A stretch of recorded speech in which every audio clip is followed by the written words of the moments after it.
నమస్తే. తెలంగాణలో మరొక స్కామ్ బయటకొచ్చింది.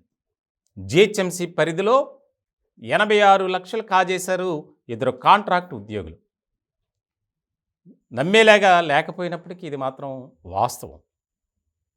2 ఏళ్ల నుంచి పారిశుద్ధ్య కార్మికులు కొంతమంది మానేసిన వారి యొక్క ఫింగర్ ప్రింట్స్‌తో వారి జీతాలను కాజేశారు. ఇద్దరు కాంట్రాక్ట్ ఉద్యోగులు. వారు ఉమేష్, శివరాం. ఎంత బాధాకరమైనటువంటి విషయం అంటే తెలంగాణ రాష్ట్ర వ్యాప్తంగా ప్రతి డిపార్ట్మెంట్లో అక్రమాలే, ప్రతి అధికారి అవినీతికి పాల్పడినటువంటి సందర్భమే మనం చూస్తున్నాం. తాజాగా హెచ్ఎండిఏలో, జిహెచ్ఎంసీలో, అలాగే పశుసంవర్ధక శాఖలో ఎన్ని స్కామ్లు అంటే అన్ని స్కామ్లు. అంటే గత ప్రభుత్వం బీఆర్ఎస్ సర్కార్ అధికారంలో ఉన్నప్పుడు ఏ రకమైనటువంటి అక్రమాలు జరిగాయో మనం దీన్ని బట్టి అర్థం చేసుకోవచ్చు. తాజాగా ఈ వ్యవహారం 86,00,000కు సంబంధించి ఇద్దరు ఎలా అక్రమానికి పాల్పడ్డారు అంటే ఆ ఫింగర్ ప్రింట్స్ని క్లోనింగ్ చేయటం, అది యూట్యూబ్లో చూసి నేర్చుకుని వారి ఫింగర్ ప్రింట్స్ సేకరించి దానికి సంబంధించి ఉపయోగించినవి ఏంటంటే మైనం, అలాగే ఫెవికల్. మనం చూస్తున్నాం స్క్రీన్ మీద. దానికి సంబంధించి వారు అక్కడ తంబేస్తే ఆ వివరాలన్నీ వచ్చేస్తే అమౌంట్ మాత్రం వీళ్ళది, వాళ్ళకి చెల్లించినట్టు ఉంటుంది, కానీ వాళ్ళకి డబ్బులు వెళ్ళవు.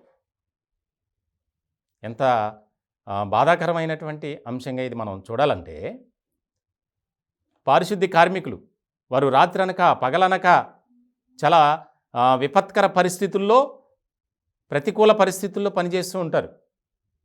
జీహెచ్ఎంసీ పరిధిలో చాలామందిని చూసాం మనం. పారిశుద్ధ్య కార్మికులు రోడ్డు ప్రమాదాల్లో చనిపోవటం, వారు రోడ్డుకి ఇరువైపులా క్లీన్ చేస్తూ ఉంటుంటే గుర్తు తెలియని వాహనాలు అర్ధరాత్రి ఢీ కొట్టి వెళ్ళిపోతే చాలామంది చనిపోయినటువంటి పరిస్థితి. ప్రాణాలకు తెగించి వారు సేవ చేస్తుంటారు. ఇట్లాంటి క్రమంలో వారికి రావాల్సినటువంటి జీతాలను కూడా ఈ ఇద్దరు దుర్మార్గులు కాజేశారంటే పరిస్థితి ఏ విధంగా ఉందో మనం అర్థం చేసుకోవాలి.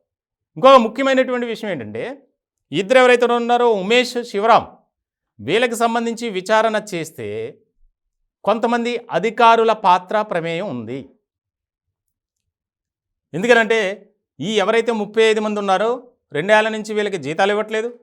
సో వీళ్ళు ఉద్యోగంలో కూడా లేరు, మానేశారు, వేరే పనులు చేసుకుంటున్నారు.